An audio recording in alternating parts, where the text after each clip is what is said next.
Aujourd'hui, je voudrais commencer par évoquer la magnifique figure du cardinal Etchegaray, qui vient de décéder et qui fait l'objet de beaucoup d'hommages, y compris au-delà du monde catholique, qui reconnaît dans cet homme-là un chrétien, un croyant engagé, engagé pour la paix, engagé pour le monde, engagé pour l'humanité, au nom de sa foi, et qui est une magnifique figure qui dit la joie de l'Évangile. Le pape Jean-Paul II en particulier a envoyé cet ancien archevêque de Marseille, qui était aussi président de la Conférence des évêques de France. Il l'a envoyé dans le monde entier pour essayer d'apporter la lumière de l'Évangile et construire la paix et la justice dans les plus grands conflits du monde. Nous avons là une magnifique figure, humble et audacieuse au nom de l'Évangile, de la joie de l'Évangile. Je pense que ça nous dit beaucoup sur notre manière de servir la société aujourd'hui. Et l'un des axes arrive avec cette loi de bioéthique.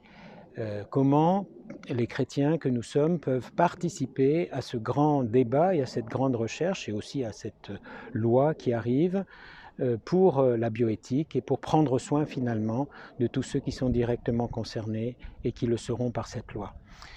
À ce titre-là, la Conférence des évêques de France propose le lundi 16 septembre une grande rencontre au Bernardin à partir de 18h30. Rencontre au cours de laquelle, sous l'égide du président de la Conférence des évêques, Éric de Moulin-Beaufort, Monseigneur Éric de Moulin-Beaufort, Monseigneur Michel Aupetit, membre aussi du Conseil permanent, avec Monseigneur Pierre Dornelas et toute l'équipe du groupe bioéthique, et puis d'autres invités, hommes, femmes, chrétiens engagés, donner quelques positions clés de l'Église catholique par rapport aux éléments du projet de loi qui a été déposé et qui va être débattu. Après les états généraux de la bioéthique, après de longues discussions, des débats, du discernement, voilà où la Conférence des évêques de France en est. Une parole claire, précise, de dialogue bien entendu, pour le service de la société.